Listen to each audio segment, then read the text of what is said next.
لیکن اس حدیث میں بات آ گئی ہے تو ایک دلچسپ بات کیا ہے, آپ نے قیامت کی پہلی علامت بتائی کہ باندی اپنے آقا کو جنے گی. یعنی لونڈی اور غلام سے جو بچہ پیدا ہوگا وہ ماں کا بیٹا کم اور ماں کا باپ بولو زیادہ, ماں کا مولا اور ماں کا آقا زیادہ ہوگا. غلام کی مثال نہیں دی کیونکہ غلام مرد ہوتا ہے نا, اس پہ تصرف تھوڑا سا پھر بھی کم ہوتا ہے, یعنی وہ آپ کی ملکیت میں ہوتا ہے لیکن اس پہ کنٹرول کم ہوتا ہے کیونکہ آدمی ہے. جب عورت آپ کی ملکیت میں ہوتی ہے لونڈی, اس پہ وہ تو کمزور ہے نا, اس پہ کیا ہوتا ہے آپ کا تصرف زیادہ. تو جو مکمل غلام اور باندی تھی وہ جب جنے گی جس نسل کو, تو ہونا تو یہ چاہیے تھا کہ جس نے جنا ہے اس کا مقام اونچا, لیکن جس کو جنے گی نا وہی اس پہ کیا کرے گا.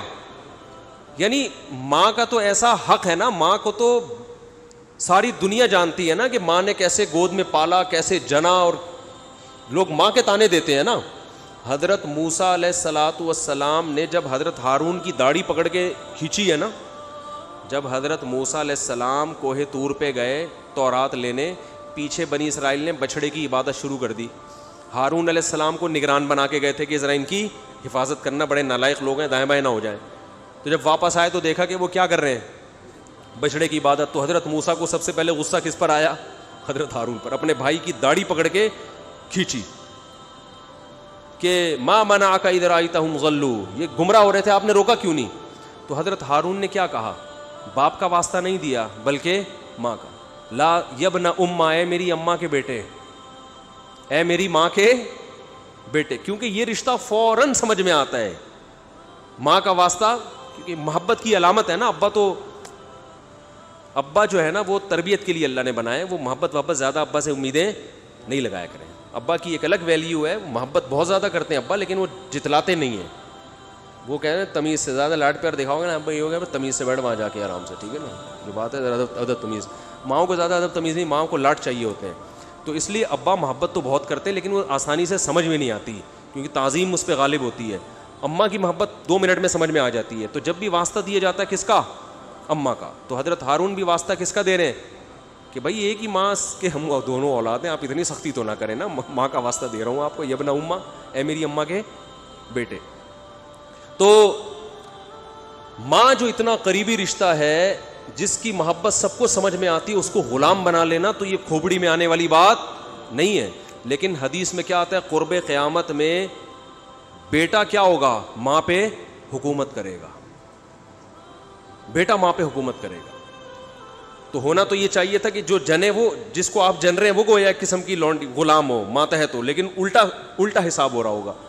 تو یہ بھی پتہ چل رہا ہے کہ ادب مارکیٹ سے کیا ہونا شروع ہو جائے گا, شارٹ. مطلب حدیث کا یہی ہے کہ چھوٹے جو ہے نا وہ بڑوں کی جگہ ہو جائیں گے, اور بڑے, اور یہ خدا کی قسم آج اپنی آنکھوں سے میں دیکھ رہا ہوں, زیادہ تر لبرل لوگوں کے گھروں میں دیکھ رہا ہوں, دیندار گھروں میں کم. باپ اور ماں اپنے بچوں کو اسکولوں میں 15-20 ہزار روپے فیسیں دے کر بدتمیز بنا رہے ہیں باقاعدہ پیسوں کے ذریعے. یعنی اسکولوں میں پڑھا رہے ہیں, ماڈرن اسکول ہیں, اور بہت ہی ماڈرن قسم کے اسکول جن میں مذہب نہیں ہے, بچہ انگلش بہت اچھی بول لیتا ہے, اور ٹھیک ٹھاک فیسیں دے کے کیا کر رہے ہیں, اپنی نافرمانی پیسے دے کے سکھا رہے ہیں. آج بھی میرے پاس ایک کیس آیا, کسی کو نہیں پتا چلے گا کس کی بات ہو رہی ہے. ایک صاحب نے کہا میں نے اپنی بچی کو ایڈمیشن کروایا, میں 20 ہزار روپے فیسیں دے رہا ہوں, اور وہ چرس پی رہی ہے, وہ پتہ نہیں کتنے لڑکوں سے دوستیاں لگا رہی ہے. تعلیم کو فوکس کرنے کے چکر میں تہذیب کا بیڑا غرق کر دیا. یعنی گویا کہ پیسے دے کے باقاعدہ کیا کیا جا رہا ہے, اپنے بچوں کو خراب کیا جا رہا ہے.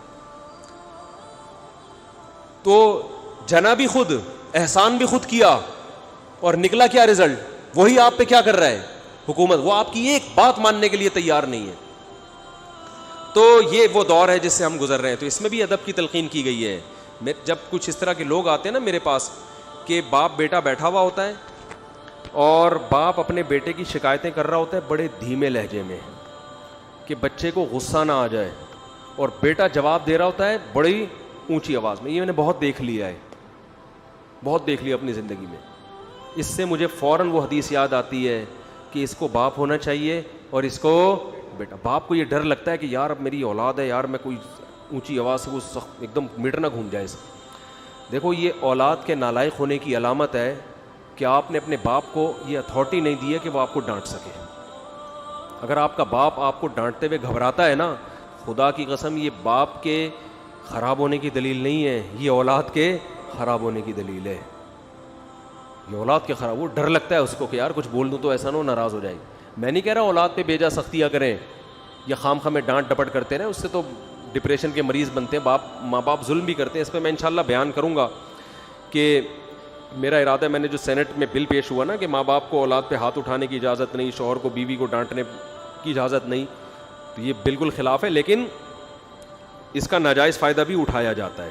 تو ماں باپ کو بلا وجہ اولاد پہ ہاتھ اٹھانا شرعاً جائز.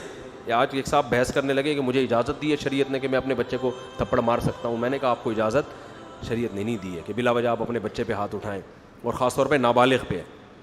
نابالغ کے حقوق اسلام میں بہت زیادہ ہیں. ماں کو اجازت نہیں اپنا غصہ آ کسی اور پہ رہے نکال کس پہ رہی ہے. میں نے ماؤں کو دیکھا ہے, طبیعت خراب ہے, جھنجلا رہی ہے, بچے کو پکڑ کے طبیعت سے کوٹ دیا اس کو بیچارہ. بعض بچے ماں کی چنگیز خان جیسی مائیں ہوتی ہیں, وہ بچے ٹھٹر ٹھٹر کے ان کی جو گروتھ ہے نا وہی رک جاتی ہے ان کی. اتنا سختی کا ماحول انہوں نے گھر میں دیکھا ہوتا ہے. تو یہ نہ باپ کے لیے جائز ہے اور نہ ماں کے لیے.